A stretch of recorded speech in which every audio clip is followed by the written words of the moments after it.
देखिए दिल्ली विश्वविद्यालय में हाँ। दिल्ली लिखा हुआ कैसे है? हाँ।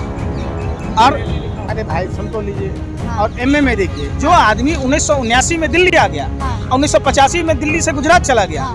वो आदमी 78 में कैसे ग्रेजुएशन कर लेगा? कोई डिग्री- ये डिग्री मैं गाँव गली गली में लेकर जाऊंगा, लोगों को बताऊंगा। क्या बताइए? प्रधानमंत्री के जुट को, जो आदमी गलत अगर हलफनामा दायर करेगा चुनाव आयोग में, तो उसकी संसद सदस्यता खत्म हो जाएगी। हाँ। तो प्रधानमंत्री की क्यों नहीं खत्म हो रही है? हमारा सवाल ये है कि जो प्रधानमंत्री जी कभी पत्रकार को इंटरव्यू देने के समय में ये कह रहे थे कि हमने पढ़ाई लिखा नहीं, वाउंड का इस्तेमाल किया गया, वो वाउंड उस समय था नहीं। नहीं, मेरा 84 में सवाल इंदिरा ही गांधी था। की मृत्यु हुई, राजीव गांधी जी जब बने प्रधानमंत्री, तब देश में कंप्यूटर क्रांति हुई। ये झूठ और फरेब जो मीडिया के साथ मिलकर भारतीय जनता पार्टी प्रोपेगेंडा चलाती है, मीडिया के साथ मिलकर गलबहियां कर, इसको देश को एक्सपोज करना जरूरी है। और वैसे भी आप लोगों का स्तर विश्व के सूची में 171वां स्थान है।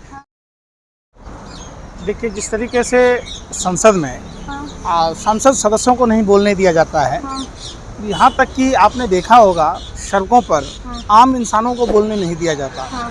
अब ये लोकतंत्र की बात कहते हैं। सबसे पहले तो भारतीय जनता पार्टी में अंदरूनी लोकतंत्र नहीं है, वो लोकतंत्र खतरे में है। कोई भारतीय जनता पार्टी का नेता दो ही आदमी है, और अमित शाह और मोदी जी के आगे कोई बोल नहीं पाता है। ठीक उसी तरीके से संसद भवन में किसी को बोलने नहीं दिया जाता। यहाँ तक कि देश ने देखा है कि देश के पहलवान बेटियों का एफआईआर तक दर्ज नहीं किया जा रहा था, और सुप्रीम कोर्ट को संज्ञान लेना पड़ा। मणिपुर की घटना में सुप्रीम कोर्ट के फटकार के बाद प्रधानमंत्री जी ने मुश्किल से 36 सेकंड का समय निकाला। ये तमाम चीज़ें ये दर्शाता है। आज और भी दुर्भाग्य की बात है, जब मल्लिकार्जुन खड़गे जी जो दलित समाज से आते हैं, इनकी कैसी मानसिकता है कि एक दलित सांसद जो किसी राष्ट्रीय पार्टी का राष्ट्रीय अध्यक्ष है, उसकी आवाज़ को म्यूट कर दिया गया। तो सोचिए, ये लोग चाहते हैं कि घर जो हो, घर में कोई सवाल पूछने वाला ना हो, ये पत्नी तक को बोलने नहीं देते। वो ऐसा आदमी आज सुप्रीमो बना पड़ा है। वो आदमी देश में किसी को बोलने देना नहीं चाहता। ठीक रावण की तरह, कंस की तरह, कौरव की तरह जो भी लोग सवाल पूछे उसको वो देशद्रोही दुश्मन मान लेते हैं। पंकज जी, आप मल्लिकार्जुन खड़गे जी की बात कर रहे हैं, वो दलित समाज से आते हैं, और हमारी राष्ट्रपति भी तो एक दलित महिला है ना। तो बीजेपी दलितों को सम्मान देती है। देखिए आप, राष्ट्रपति हमारी महिला। सम्मान तो तब होता, अभी मध्य प्रदेश में आपने देखा होगा, मध्य प्रदेश में सोशल मीडिया पर वायरल हो रहा है कि एक आदिवासी के साथ किस तरीके से इंसान को कभी पेशाब पिलाया जाता है तो कभी लैट्रिन खिलाया जाता है। तो ये घटना कितनी शर्मसार है।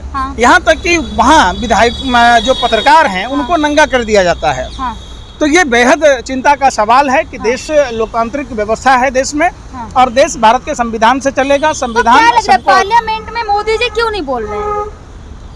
मोदी जी सत्य को छुपाना चाहते हैं। मोदी जी देखिए, ये वही मोदी जी हैं जो 6 बार चुनाव से पहले मणिपुर जाते हैं, और मणिपुर में हिंसा के बाद एक बार भी नहीं जाते हैं। आखिर क्या कारण है? ये आपने कभी पूछा कि आप चुनाव में तो 6 सभा करके आए, 6 बार गए, लेकिन चुनाव के बाद क्यों नहीं जा रहे? वो वही मणिपुर की जनता है जिसने आपको वोट दिया है, आपकी डबल इंजन की सरकार बनाई है। तो निश्चित तौर पर देश आश्चर्यचकित है कि अब कल संजय सिंह का निलंबन हो गया। तमाम सांसदों को डराया जा रहा, धमकाया जा रहा, तमाम विपक्षी दल के नेताओं के यहाँ सीबीआई, ईडी, इनकम टैक्स, वही लोग जब भाजपा में आ जाते हैं, भाजपा के साथ गठबंधन कर लेते हैं, तो उन पर कोई कार्रवाई नहीं। लगातार आप लोग मोदी जी पे सवाल उठाते कि बिना टेलीप्रॉम्प्टर के नहीं बोलते, तो क्या लग रहा है? देखिए, बगैर टेलीप्रॉम्प्टर का तो आपने देखा होगा, जब अंग्रेजी बोल रहे थे, संस्कृत बोल रहे थे, तमिल में बोल रहे थे, उन शब्दों का तो हम इस्तेमाल भी नहीं कर सकते जो प्रधानमंत्री बोल रहे थे।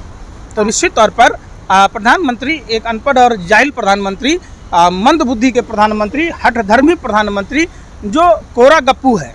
अनपढ़ नहीं है, पढ़े लिखे। दिल्ली विश्वविद्यालय और गुजरात दोनों की डिग्री है। आप ये देखिए, दिल्ली विश्वविद्यालय में दिल्ली लिखा हुआ कैसे है?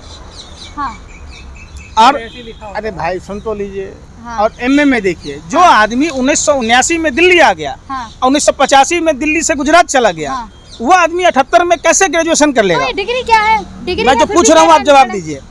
जहाँ आप नहीं हैं वहाँ आप कोई काम कैसे कर सकते हैं? ओपन से किया है ना, ओपन से तो कोई भी कर सकता है। तो परीक्षा देने तो जाना पड़ेगा कि वो परीक्षा सेंटर भी आपके घर में आ जाएगा। अरे आप पत्रकार हैं, आप रोटी खाते हैं कि आप गोबर को चवनप्राश समझ के खाते हैं? देखिए, पूरे देश को बेवकूफ मत बनाइए ना। मैं क्या कह रहा हूँ, वो दिल्ली थे नहीं, 79 में आए, और 83 में गुजरात जाकर गुजरात यूनिवर्सिटी में एग्जाम देना था, तो गुजरात में थे नहीं, हाँ। तो फिर कैसे हो गया? तो देखिए ना, जो विपक्ष ने गठबंधन किया है, जिसको नाम इंडिया दिया, उसको इंडिया मुजाहिद से तुलना कर तो दी है मोदी जी ने। देखिए, ये उनकी मानसिकता को दर्शाता है। ये प्रधानमंत्री का पाकिस्तानी प्रेम और तमाम तरह के जो प्रेम है, उस प्रेम का इजहार उन्होंने किया है। हाँ। प्रधानमंत्री खुद बताएं, बिरयानी खाने पाकिस्तान जाते हैं, पाकिस्तान डे पर बधाई देने जाते हैं, पाकिस्तान से चादर लेके आते हैं, तो बगैर बुलाए चले जाते हैं। तो उन आदमी का कहना क्या है? रिश्ते सुधारते हैं। सुधर गया रिश्ता पाकिस्तान से? हाँ। सुधरा? हाँ। अरे भाई, चीज तो कर रहे हैं ना, अपने मुंह में ला ली या पहुना के मुंह में छा ली। हाँ। जो चीजें आप मणिपुर जाते, मणिपुर में रिश्ता सुधारते, मणिपुर में शांति बहाली की बात कहते, यूक्रेन युद्ध के चर्चा सब लोग करते, भाजपा के तमाम लोग। तो यूक्रेन में शांति बहाल हो गई मोदी जी के एक फोन से, तो मोदी जी खुद ही अगर मणिपुर में चले जाते तो आज तीसरा महीना नहीं होता। तो क्यों नहीं जा रहे हैं, क्या लग रहा है? निश्चित तौर पर भाजपा के विधायक ने साफ साफ कहा है कि मणिपुर की हिंसा वहाँ की सरकार के द्वारा प्रायोजित हिंसा है। वो गुजरात मॉडल का दूसरा मॉडल है, मणिपुर मॉडल, और यही मॉडल देश में सब जगह लागू करना चाहते हैं। आप कहीं भी देख लीजिए। तो क्या लग रहा है कि प्रधानमंत्री ने इंडिया की तुलना मुजाहिद से कर दी है? कितना किस हद तक क्या सही है? देखिए, आपने देखा होगा सुधांशु त्रिवेदी जैसे बड़े बड़े पत्रकारों को, वो प्रवक्ता जो इंडिया शब्द का जब इस्तेमाल होता था तो कहते राष्ट्र से प्रेम था। जब विपक्षी पार्टी कर लिया तो ये अंग्रेजों का नाम है। ईस्ट इंडिया भी तो नाम था ना, उसमें भी तो इंडिया था ना, ईस्ट इंडिया कंपनी की स्थापना अंग्रेजों ने की थी। और ये ईस्ट इंडिया पार्ट 2 की सरकार है। ईस्ट इंडिया का जो काम था वही काम भाजपा गवर्नमेंट का काम है। और इसीलिए इनके जुबान पर देखिए, सच्चाई की एक सबसे बड़ी बुरी आदत है, एक न एक दिन बाहर आ ही जाती है। सच्चाई नहीं छुपती है। इसीलिए प्रधानमंत्री जो बोल रहे इंडिया मुजाहिदीन, अरे भैया, प्रधानमंत्री के मुंह से ऐसा भाषा बिल्कुल शोभा नहीं देता है। तो ये बात आप भी समझ सकते हैं। तो क्या लग रहा है, जिस तरीके से आप डिग्री मोदी जी के लेकर घूम रहे हैं, ये डिग्री मैं गांव-गांव, गली-गली में लेकर जाऊंगा, लोगों को बताऊंगा क्या प्रधानमंत्री के झूठ को। जो प्रधानमंत्री राई का पहाड़ बना देते हैं। जब प्रधानमंत्री ने खुद ही कहा, प्रधानमंत्री 17 सितंबर 1950 को अपना जन्मदिन मनाते हैं। आप डिग्री की बात कर रहे हैं, लेकिन हमारे संविधान में नहीं लिखा, हमारे संविधान में ये लिखा है प्रधानमंत्री अनपढ़ भी हो सकता है, पढ़ा लिखा भी हो सकता है। हमने उस पर सवाल ही नहीं किया। लेकिन संविधान में ये नहीं लिखा है कि आप झूठ परोसिए। सपोज की जा रहे, सुन तो लीजिए भाई, सुन तो लीजिए। कोई आदमी अगर गलत व्याख्या करता है नौकरी करने में, उसे नौकरी से बर्खास्त कर दिया जाता है। जो आदमी गलत अगर हलफनामा दायर करेगा चुनाव आयोग में, तो उसकी संसद सदस्यता खत्म हो जाएगी। तो प्रधानमंत्री की क्यों नहीं खत्म हो रही है? हमारा सवाल ये है कि जो प्रधानमंत्री जी कभी पत्रकार को इंटरव्यू देने के समय में ये कह रहे थे कि हमने पढ़ाई लिखा नहीं, हम तो भिक्षाटन किया 35 साल, हम तो गुफा में थे, हम जब भारत पाकिस्तान की लड़ाई हो रही थी तो हम हिंदुस्तान के सैनिकों को चाय पिलाया करते थे, हम बांग्लादेश के स्वतंत्रता संग्राम में थे, हम भीख मांग कर खाए, हम गुफा में गए, हम एनसीसी किया, हमने अभिनय किया, हमने ये नौटंकी की। तो भैया, ये नौटंकी क्यों कर रहे हैं कि हम आप पढ़े लिखे हैं? लेकिन पंकज जी, आप कह रहे गांव-गांव, गली-गली डिग्री लेकर घूमेंगे, क्या फायदा होगा इससे? देखिए, इसका ये है कि जिस फाउंड का इस्तेमाल किया गया वो फाउंड उस समय था नहीं। 84 में इंदिरा गांधी की मृत्यु हुई।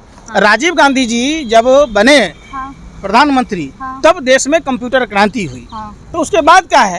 तो आप एक बात बताइए। और दूसरी बात, आप ही जैसी एक अंधभक्त पत्रकार थी जो शीला भट्ट, वो कह रही थी कि 1981 में गुजरात यूनिवर्सिटी का एक छात्र मिला जो MA पार्ट 2 का स्टूडेंट था। जब 83 में, सुन भाई, अंधभक्त नहीं तो क्या है? होता है पत्रकार, अब उसको अंधभक्त कैसे? 83 में जब MA किया तो 81 में जो छात्र मोदी मिला वो पार्ट 2 का स्टूडेंट कैसे?